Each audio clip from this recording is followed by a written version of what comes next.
Hello. Hi everyone. तो कैसे हैं आप सभी लोग। तो आज का जो करंट अफेयर दिन भर में जो कुछ भी रहा चर्चा में वो मैं लेके आया हूँ। तो इससे पहले ये करंट अफेयर हम शुरू करें, इससे पहले मैं आपको बताना चाहूँगा कि किसी प्रकार की अपडेट के लिए और पीडीएफ नोट्स के लिए मैंने टेलीग्राम पे चैनल बनाया है। तो इसके लिंक मैं आपको कमेंट बॉक्स में कर दूँगा, डी और डिस्क्रिप्शन में भी दे दूँगा। तो आप टेलीग्राम उस चैनल से जुड़िए मेरे, और जो भी अपडेट आता रहेगा वो उस पर मैं डालता रहूँगा। तो और आप वीडियो को लाइक करना, वीडियो को ज़्यादा से ज़्यादा शेयर करना, चैनल को सब्सक्राइब करना। बिना किसी देरी के शुरू करेंगे आज की जो ये हमारी वीडियो है करंट अफेयर की, वो कि क्या कुछ चर्चा में रहा। तो सबसे पहले तो ये रहा कि भारत ने जो अग्नि-V या अग्नि-5, अग्नि-5 भी बोलते हैं इसको, अग्नि-5, इस मिसाइल को सफलतापूर्वक लॉन्च किया। ये एक बैलिस्टिक मिसाइल है। इससे पहले अग्नि-5 आने का मतलब इससे पहले 1 से लेकर 4 तक आ चुकी है, 1 से लेकर 4 तक आ चुकी है। तो भारत ने इसको सफलतापूर्वक लॉन्च कर लिया है। अगली जो खबर है वो कल 16 दिसंबर थी। तो 16 दिसंबर को बांग्लादेश की अपना राष्ट्रीय विजय दिवस मनाया, यानी इस दिन 16 दिसंबर को बांग्लादेश का निर्माण हुआ था। 1971 में भारत पाकिस्तान का युद्ध हुआ। तो उस युद्ध में भारत को क्या मिली, जीत मिली। भारत को जब जीत मिली तो उसने जो पूर्वी पाकिस्तान था, उस पूर्वी पाकिस्तान को जगह एक नया देश क्या बन गया, पूर्वी पाकिस्तान की जगह नया देश कौन सा बना, बांग्लादेश। पूर्वी पाकिस्तान की जगह नया देश कौन सा बना, बांग्लादेश। तो 16 दिसंबर को इसकी स्थापना हुई थी। अगली एक खबर है कि हाल ही में सूर्य किरण नामक एक सैन्य अभ्यास हुआ है।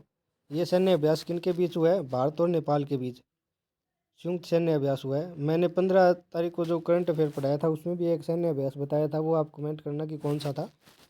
और ये कौन से नंबर का सैन्य अभ्यास है, 16वां संस्करण हुआ इस सैन्य अभ्यास का। तो ये याद रखना, सूर्य किरण भारत और नेपाल के बीच का एक संयुक्त सैन्य अभ्यास है और इस बार इसका 16वां संस्करण हुआ है। अगला है, हाल ही में किसने मुंबई और सैन फ्रांसिस्को के बीच, मुंबई और सैन फ्रांसिस्को के बीच एक सीधी उड़ान का उद्घाटन किया है। तो ज्योतिरादित्य सिंधिया ने ज्योतिरादित्य सिंधिया ने इसका उद्घाटन किया है। मुंबई से लेकर सैन फ्रांसिस्को के बीच एक हवाई उड़ान का उद्घाटन किया। अगला है कि एक आंकड़ा है जिसमें वे बताया गया है कि पिछले 5 वर्षों में, लगातार 5 वर्षों में जो विज्ञापन हुए थे, विज्ञापन किसी भी तरह के विज्ञापन मान लो, तो उसके ऊपर 2,355 करोड़ रुपए का खर्चा आया है। केंद्र सरकार ने एक आंकड़ा जारी किया है कि जितने भी विज्ञापन हुए किसी भी तरह, कोई स्कीम से लेके हो गए या फिर कुछ और तरह के हो गए, प्रमोशन के लिए हो गए, तो उसके जो भी जितना भी खर्चा है वो इतना रुपए का खर्चा आया है सरकार का। अगली है, ये तो इम्पोर्टेंट नहीं है इतनी कि ये रूस पे तो इसका प्रतिबंध लगते ही रहता है। जब से ये जो रूस यूक्रेन युद्ध शुरू हुआ है तब से रूस के ऊपर अमेरिका ने अनेक प्रकार के प्रतिबंध लगाए हैं, नए नए क्षेत्रों पर प्रतिबंध लगाता रहता है। वित्तीय क्षेत्र पर भी बहुत ज़्यादा प्रतिबंध लगाए। तो किसने लगाए, अमेरिका ने।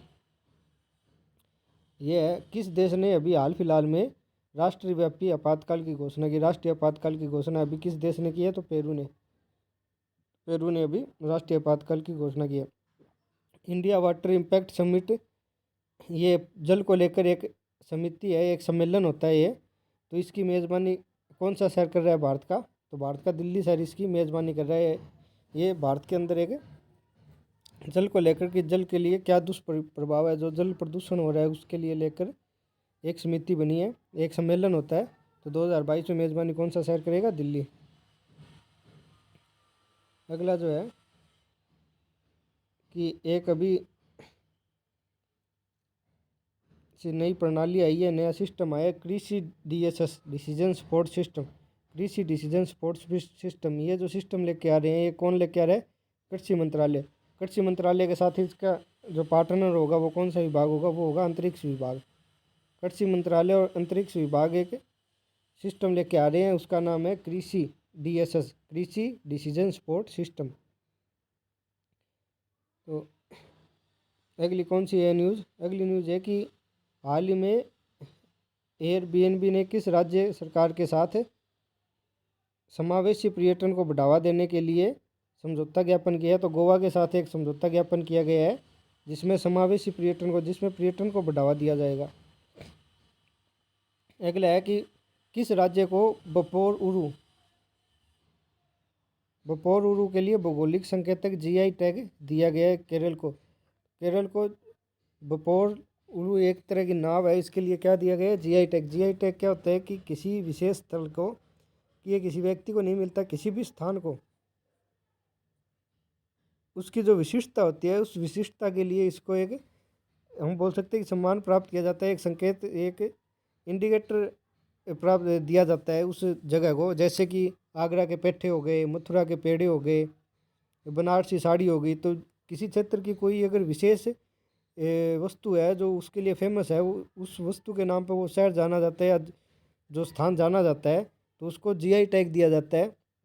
और इस जीआई टैग को फिर विश्व स्तर पे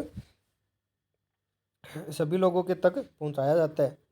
यानी आप उस जीआई टैग, उस नाम के साथ कहीं पर भी कुछ भी काम कर सकते हैं। जैसे आगरा के पेठे सिर्फ किसी विशेष व्यक्ति के नाम पर नहीं है, आगरा वासी है वो कहीं पर भी इसकी दुकान खोल सकते हैं और ये लिख सकते हैं कि आगरा के पेठे या फिर मथुरा के पेड़े, इस तरह का ये नाम दे सकते हैं। तो याद रखना, जीआई टैग एक ऐसा है जो किसी व्यक्ति विशेष को न मिलकर उस स्थान को मिलता है जहाँ की वो विशेषता है। जैसे कि कलकत्ता के रसगुल्ले हो गए, इस तरह के। ये तो फिर से आ गया ये भारत का, ये मैंने करवा ही दिया।